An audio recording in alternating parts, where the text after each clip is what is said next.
Hundreds of veterans across Minnesota are starting to receive letters asking them to come in for new examinations for traumatic brain injuries. The letters come in the wake of a new KARE 11 News investigation. Our AJ Legault has uncovered evidence that the VA has been using unqualified doctors to do TBI exams dating back at least to 2010. Yeah, I drove over the road with a semi for about 44 years. Butch Amersma has spent his life behind one wheel or the other. Well, I started when I was 14. That's all I've ever done. But in 1968, the Spring Valley, Minnesota farmer nearly lost his life in Vietnam. Run over a landmine with a PC. While behind the wheel of a personnel carrier. That's it. 3 days later, I woke up in Japan. Part of his skull was shattered. Oh, it took all my bottom teeth, busted my jaw in 2 places. He doesn't even remember the explosion. I don't remember hearing nothing. Oh, nothing. Lights, they were gone. You said the lights went out, and next thing you know, you're in Japan? That's, yep, getting off the plane, because I was trying to tear the bandages off my head. And they tied my arms down. Butch's military records detail the price his body paid for his service to country. Muscular skull fractures and fractured mandible, because this was just like a crushed egg. Call it farmer humor, but Butch jokes there are still pieces of his head fertilizing Vietnam. Never went back to get them, and I don't plan on it either. Back then, he wasn't diagnosed with what we now call a traumatic brain injury. But for years, he says he suffered unexplained chronic headaches.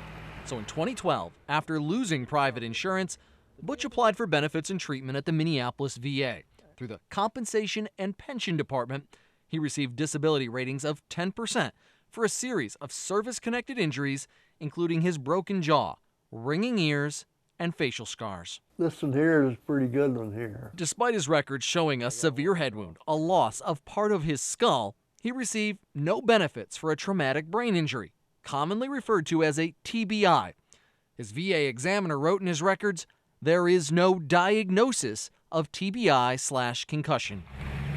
Not one to complain. Dang corn here don't look too bad this year. Butch continued on with life on the farm. I got it coming, I want it. If I ain't got it coming, I don't want it. But are Butch and other veterans using the Minneapolis VA getting a fair shot at traumatic brain injury benefits to which they may be entitled? Our investigation found they're not. Poring over the qualifications of VA doctors, we uncovered evidence that Butch is one of hundreds of area vets whose initial TBI exam was done by medical personnel who, according to the VA's own policies, aren't qualified to do them.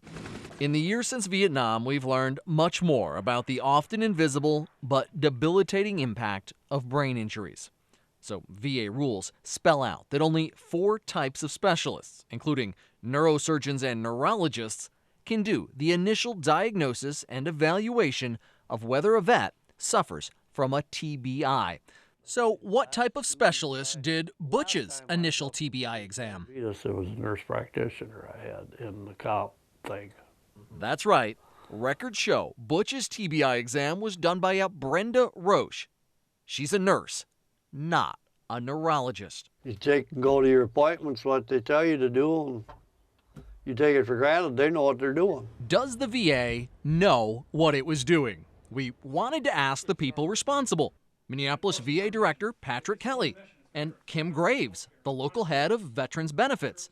They both refused to be interviewed to answer questions about why unqualified medical personnel were used to make critical decisions affecting veterans' benefits. So that means hundreds of veterans didn't get a fair shot to get competent medical opinions about their condition. Ben Krause is a Twin Cities-based attorney specializing in veterans' rights. The health care and benefits that they're entitled to. He's also a disabled veteran who suffered a traumatic brain injury. The VA is screwing these veterans, and unfortunately they're screwing a group of veterans that have brain injuries, and I find that repugnant.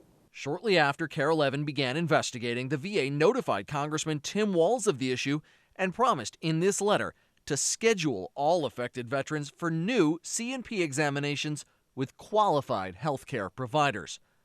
But with the VA already facing a massive claims backlog, veterans like Butch are left to wonder why the VA didn't just do the right thing the first time. That's government. Don't want to get me started on government. Yeah, Butch has already been back for his new TBI exam. This time the VA hired an outside doctor, and this time it was a qualified specialist. He's waiting to hear the results, and there are hundreds of other veterans receiving letters notifying them that they can get a new exam. Tonight, a Minnesota congressman is calling for a national investigation. It follows a Care 11 investigation that exposed the Minneapolis VA's mishandling of brain injury exams for hundreds of area veterans. AJ Legault joins us with the latest in his continuing coverage. AJ? Unqualified medical personnel performing traumatic brain injury exams and often misdiagnosing veterans. Those misdiagnoses then being used to deny veterans access to care and benefits. That's what our investigation of the Minneapolis VA has uncovered.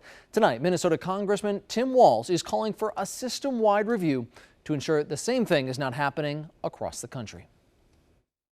Whether hit by the concussive blast of a car bomb, slammed in the head by a hatch on a ship, or in Butch Hammersma's case, driving over a landmine in Vietnam.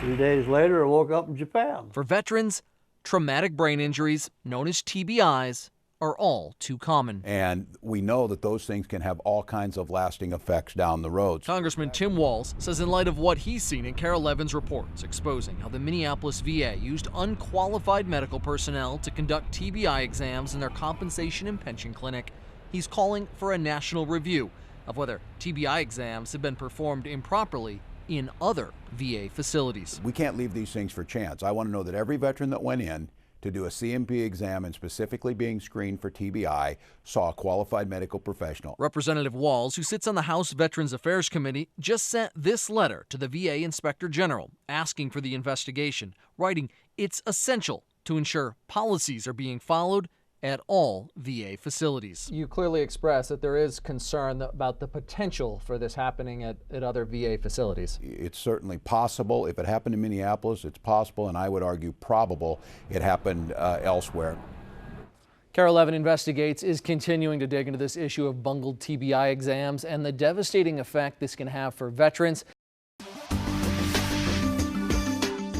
A Care 11 investigation shows unqualified doctors performing traumatic brain injury exams on the veterans at the Minneapolis VA. The VA claims it only happened to a small number of veterans. But the more we dig into VA records, the more suspect that claim looks. Here's Care 11's AJ Legault. Log online to the Department of Veterans Affairs website, and you can find the name and certification of every VA doctor at every VA hospital anywhere in America. As federal employees, every dollar they're paid, including bonuses, is public information. The presumption is for access, and the Lita burden is Walker, on an attorney specializing in freedom of information, describes public access to government records as a cornerstone of democracy. There's an expression that sunshine is the best disinfectant, right? That if you can't see what your government is doing, that there's an opportunity for corruption to arise. But the VA has a secret it wants to keep. Denied. That's what they repeatedly wrote us when, under FOIA, the Freedom of Information Act, we asked for names of employees performing initial traumatic brain injury, known as TBI, exams in compensation and pension departments at VA hospitals around the country. You may be asking, why do we want that information? I still got wires up here and in my jaw yet. And they'll never come out. It's because of veterans like Butch Hammersma. The Minnesota farmer left part of his skull behind in Vietnam when he drove over a landmine. First time I looked in the mirror, I thought I was done, got killed and everything. We discovered he was denied TBI benefits after being examined by unqualified medical personnel in the Comp and Pen department at the Minneapolis VA. It was a nurse practitioner I had in the comp thing. By the VA's own rules, only 4 types of specialists, including neurosurgeons and neurologists, are qualified to make the initial diagnosis of a traumatic brain injury. But in Butch's case, records show the person who determined he had no diagnosis of a TBI or concussion was nurse practitioner Brenda Roche. That's basically it. Butch's story mirrors what local attorney Ben Krause discovered in one of his cases representing another Minnesota vet. That there's no excuse. The VA has absolutely no excuse. That veteran's records detail a concussion received in 1958 on the USS Yorktown when this heavy metal hatch smashed into his head and knocked him out. Years later, when the vet developed a brain tumor, VA neurologist Khalif Bouchara concluded the tumor, at least as likely as not, was caused by the traumatic brain injury. But when that vet went down the VA hallway to apply for benefits through Comp and Pen, he was given a TBI exam by Dr. Danny Smith, an osteopath, not an approved specialist. He concluded the veteran didn't even have a TBI. They concluded he did not have traumatic brain injury when in fact he did, and it was clearly in the record. So Krause filed an appeal. Official records show the VA agree that Dr. Smith was not qualified to have done the TBI examination. So they ordered another one, this time by Dr. Ephraim Gabriel, who the VA claimed was a qualified TBI examiner. He also ruled no current clinical diagnosis of TBI. But get this, Dr. Gabriel is also not one of the 4 specialists who can diagnose TBIs. And they had him conduct the exam anyway and drag my client through the dirt. So a veteran was denied benefits after exams by 2 different doctors who were not qualified TBI specialists, overriding the finding of the VA's own highly trained neurologist, Dr. Bouchara, who then authored this scathing memo about the errors made and wrote that Dr. Smith and Gabriel failed to consult with an expert in the field that could have provided a competent medical opinion. Dr. Smith and Dr. Gabriel should never have conducted the initial TBI exam for my clients. So Krause filed yet another appeal, and the Minneapolis VA finally had a truly qualified Comp and Pen doctor examine the veteran, who agreed he had a TBI.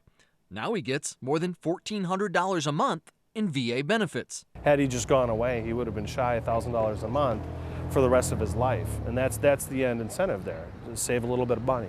We wanted to know just how many initial TBI exams were done by the same 2 unqualified doctors. In response to our FOIA requests, the VA admitted that since 2010, they've done 127. The VA also started sending out this form letter to veterans like Butch, notifying them they were entitled to a new TBI exam because what they call a small number of initial TBI exams were not conducted by the required specialists. But we wanted to know, is it just a small number of TBI exams being done by unqualified doctors like the VA claims, or is it more extensive, both here at the Minneapolis VA and at VA facilities around the country? But trying to get those answers for veterans like Butch is where we ran into a locked gate. Remember those denial FOIA letters when we and reporters at our sister stations across the country began asking for the names of doctors who've performed initial TBI exams?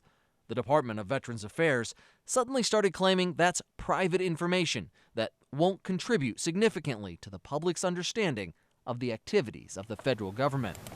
But we're not giving up So far. and neither is Butch. I might win yet. I ain't dead yet, so.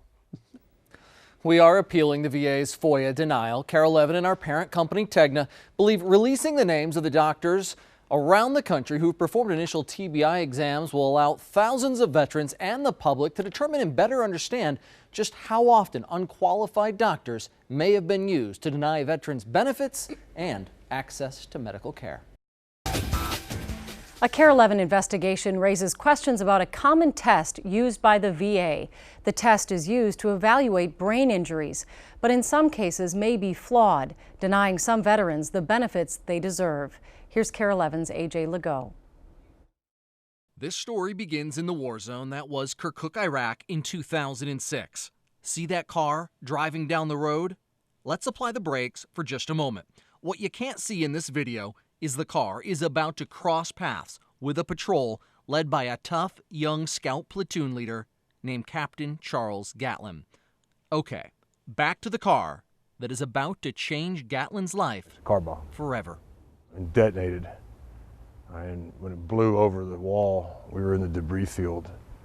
And I went down, noticed something hit the back of my head, I've subsequently diagnosed with a moderate TBI. TBI, that's traumatic brain injury. Than what it used to be. It would lead to the end of Captain Gatlin's military career. I had to leave the Army. The medically retired Gatlin, along with his wife Ariana, would move to Missoula, Montana. Watch out the gate. Look, I got the best garden in town. And start putting down roots. The cucumbers coming along. As they began what was supposed to be a new season in life. Very peaceful.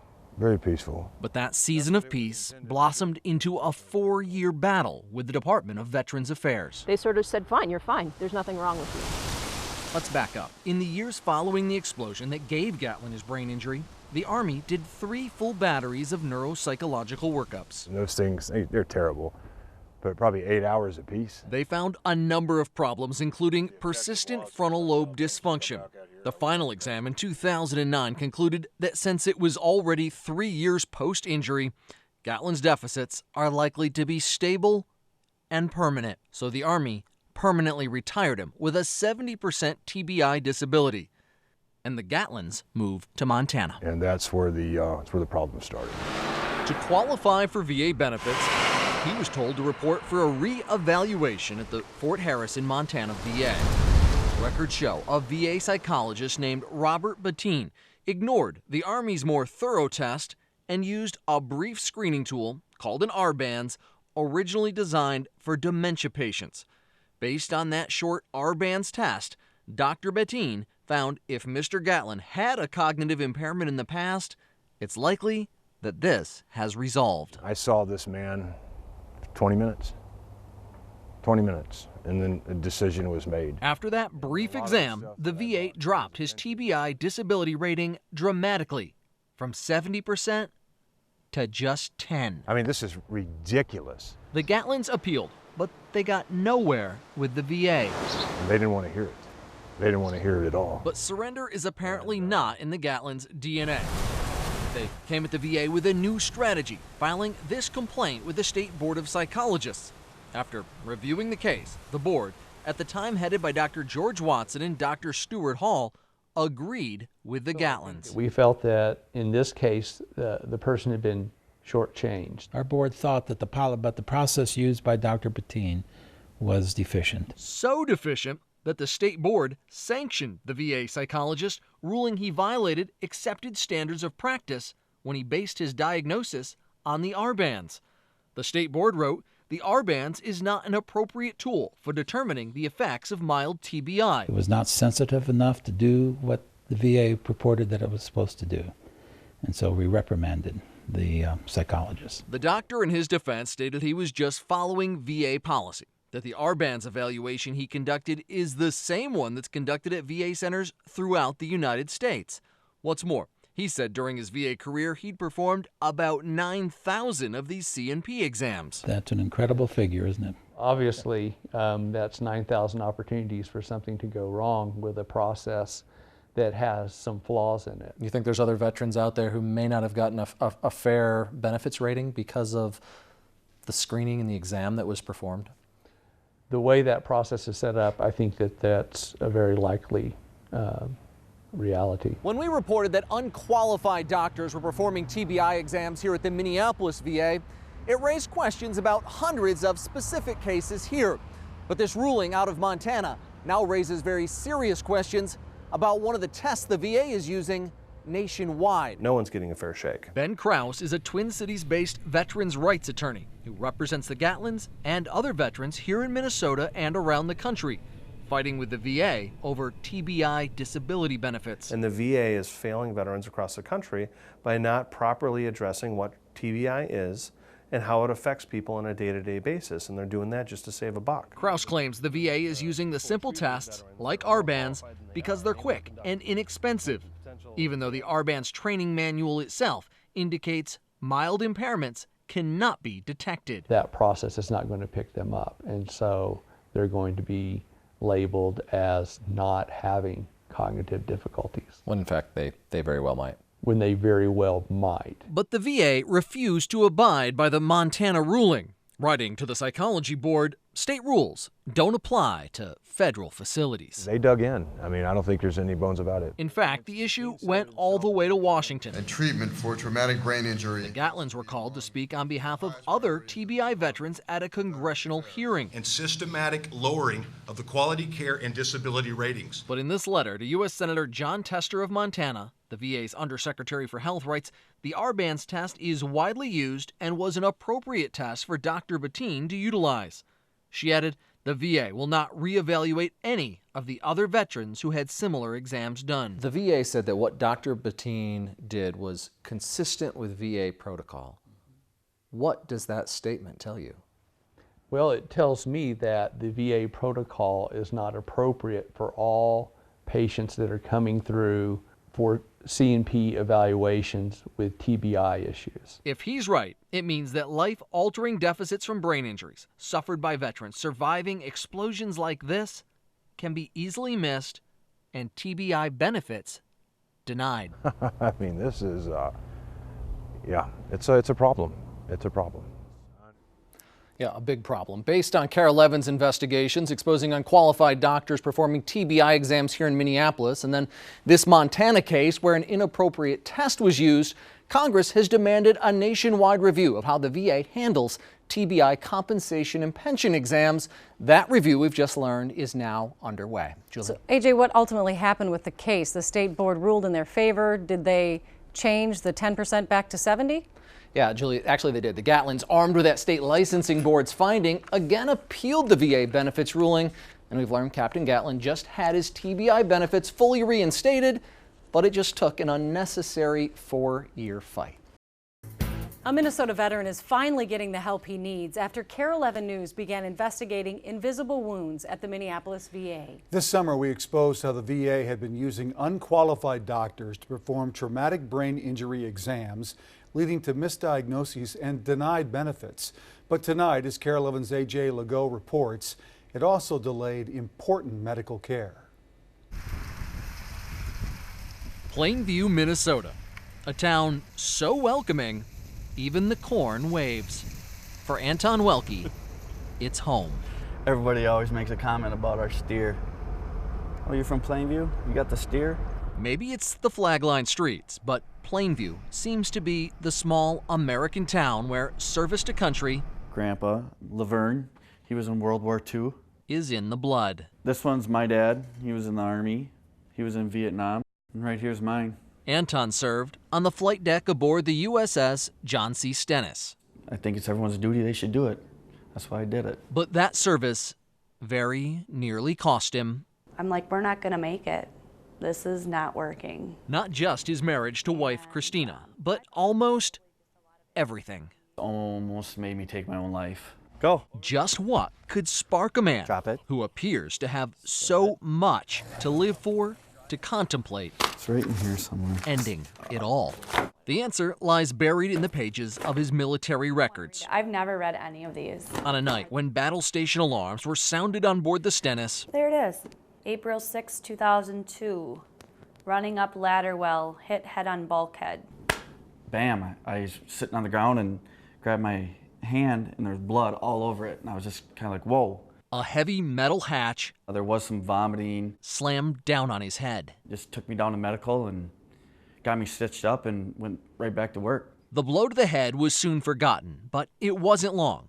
A few months before the young sailor started exhibiting unexplained issues. Sleeping was one of my main issues. I would fly off the handle.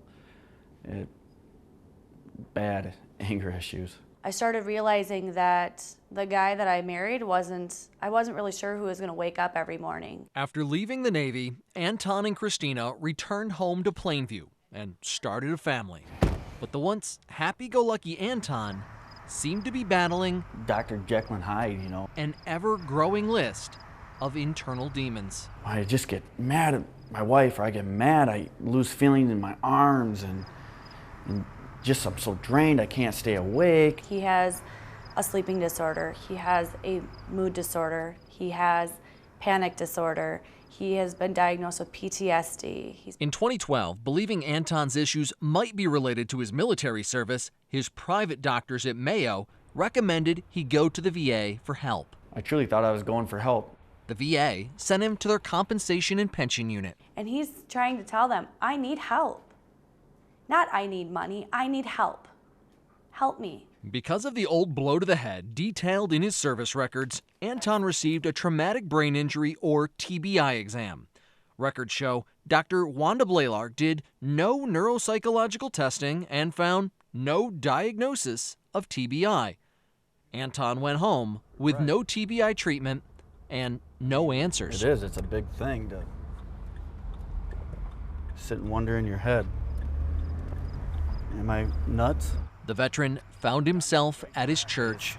I had nothing left in me and spending hours on his knees, prayed to the Lord that contemplating taking his life. I didn't care no more. I was physically and mentally tired. Looking up and in, Anton found strength through faith and family. I knew I still had something to live for. In our most intimate moments have looked at me in the eyes and said, I'm trying.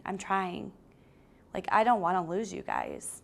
But there was still the question, why did he have these problems? 3 years would pass before the Welkes got an answer. KARE 11 Investigates began pushing the VA for answers about improper TBI exams.